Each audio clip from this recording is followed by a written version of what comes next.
Invented in the middle of the 20th century, instant film made photographic images materialize almost magically. The picture appeared in minutes, no more waiting for days for film to be processed. Today, it's a digital world, but instant film is still getting plenty of exposure.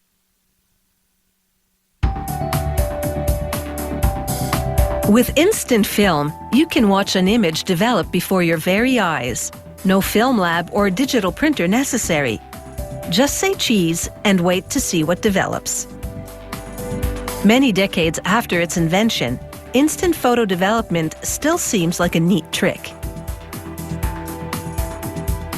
Making the magic happen is a many-layered process, one that involves multiple materials and chemicals.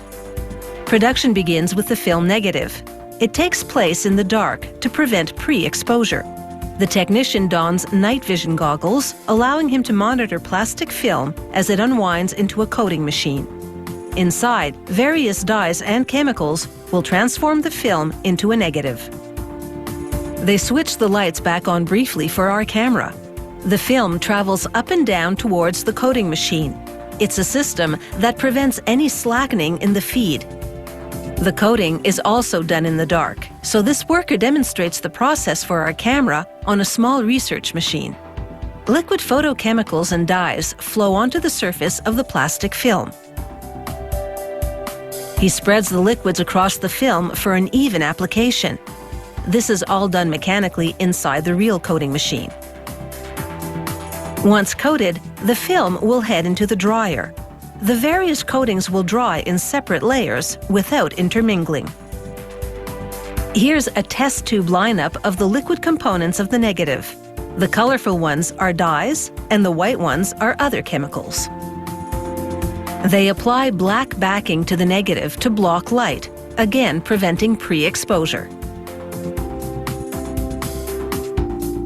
The trip through the dryer is an 80-meter-long one. Hot air dries the chemicals on the surface of the film. Once again, it all happens in the dark to protect the light-sensitive film.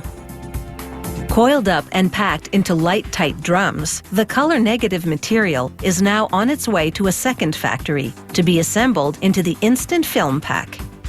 Upon arrival, they thread the negative onto a machine, along with other materials for the film pack. They include a plastic base material called the mask and the positive paper that receives the photographic image from the negative. The various materials are steered by a system of rollers. Here's a lineup of the various materials to be assembled. That's the mask on the far left and the negative in the middle. The negative heads towards a series of hot presses. One press laminates a plastic spacer called the rail to the negative. Another lamination head applies the mask to the positive sheet that will receive the image. On a different machine, equipment folds a kind of foil pouch and injects it with film developer. Here's an inside look at the pouch. The blue liquid is the developer. Encased in the foil-lined envelope, it will stay fresh until needed. Back on the main assembly machine, another hot press laminates the developer pouch to the other film materials. This completes the film sandwich, and it heads into another station to be sliced into photo-sized pieces. The photo frames ride a wheel with a counter that divides them into stacks of 8. Meanwhile, robot arms deposit a rectangular spring on a battery. Then they position the 8 pictures on the spring battery assembly, followed by a light-blocking cover. The stack then moves forward to be squeezed into a plastic cassette. A suction-type device now picks up a cardboard box and transfers it to the end of the film pack line. Another device captures the film pack as it comes off the line and places it in the cardboard box. Once folded closed, the box of instant film rides the carousel to a scale. A quick weighing confirms there's enough film in the box, so it's ready to ship.